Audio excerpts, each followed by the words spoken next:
ایک بچے کی ماں کا انتقال ہو گیا، ماں مر گئی، باپ نے دوسری بیوی کی۔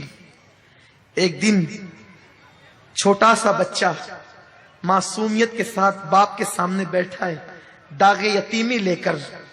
باپ نے پوچھا، بیٹا تیری پہلی ماں اچھی تھی کہ دوسری؟ ماں ایک ہی ہوتی، کہنے کو دوسری ہے لیکن ماں ایک ہی ہوتی، ممتا ایک ہی ہے، دل ایک ہی ہے، پیار ایک ہی ہے۔ پیٹ میں رکھنے والی وہی حقیقی ماں ہے، باقی سینکڑوں مائیں بن سکتی ہیں۔ بیٹے تیری پہلی ماں اچھی تھی یا دوسری ماں؟ بیٹے نے کہا، ابا میری پہلی ماں جھوٹی تھی۔ جو ماں مر گئی نا، توجہ سے سن لے جن کے گھروں میں مائیں ہیں، جو پہلی ماں مر گئی نا جو حقیقی تھی وہ جھوٹی تھی، اور میری دوسری ماں سچی ہے۔ باپ نے پوچھا، کیسے بیٹا؟ کہا، ابا جب اسکول نہیں جاتا تھا نا تو کہتی تھی اسکول نہیں جائے گا نا تو ماروں گی، کھانا نہیں دوں گی، شرارت کرے گا نا بھان دوں گی، کھانا نہیں دوں گی۔ لیکن وہ میری ماں جھوٹی تھی، شرارت کرنے پہ کہتی تھی بھان دوں گی، کھانا نہیں دوں گی، لیکن میں اتنی شرارت کر کے آتا تو باندھتی نہیں تھی، بھوکا نہیں رکھتی تھی، سر پہ ہاتھ پھیر پھیر کر اپنے ہاتھ سے کھلاتی تھی۔ بچہ اسے کیا سمجھ ہے؟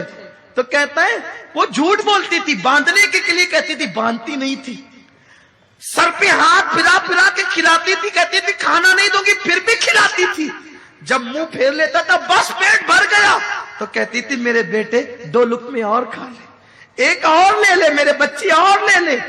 تو وہ میری ماں سچ جھوٹی تھی، کہتی تھی باندھوں گی، ماروں گی، کھانا نہیں دوں گی، لیکن نہ کبھی مارا، نہ کبھی باندھا، نہ کبھی کھانے سے روکا، بلکہ لاڑ لاڑ سے کھلا۔ دوسری ماں بڑی سچی ہے، جب کہتی ہے نا ماروں گی بہت مارتی۔ اللہم صلی علی سیدنا و مولانا محمد و آل محمد۔ دوسری ماں بڑی سچی ہے، کہتی ہے نا ماروں گی تو بہت مارتی ہے، کہتی ہے نا کھانا نہیں دوں گی تو پھر دن دن بھر بھوکا رہتا ہوں، کھانا نہیں دیتی۔ ابا دونوں ماؤں میں فرق یہی ہے، وہ جھوٹی تھی، یہ سچی ہے، وہ انتقال کر گئی، یہ موجود ہے۔ اس بچے کو کیا پتا کہ وہ جھوٹی نہیں تھی، اس کی ممتا اسے مجبور کرتی تھی۔ اس کے ہاتھ باندھنے سے پہلے خود بندھ جاتے تھے، اس کے ہاتھ مارنے سے پہلے خود زنجیر پر جاتی تھی۔ تو جیسے خدا دوسرا نہیں ہو سکتا ویسے کائنات میں دوسری ماں نہیں ہو سکتی، جیسے خدا دوسرا نہیں ہو سکتا ویسے کائنات میں دوسرا باپ نہیں ہو سکتا۔ یہ ممتا جدا ہے، اس کی کوئی مثال نہیں ہے۔ اسی لیے اللہ نے جہاں اپنی وحدانیت کا ذکر کیا وہیں پر ماں باپ کا بھی تذکرہ کیا۔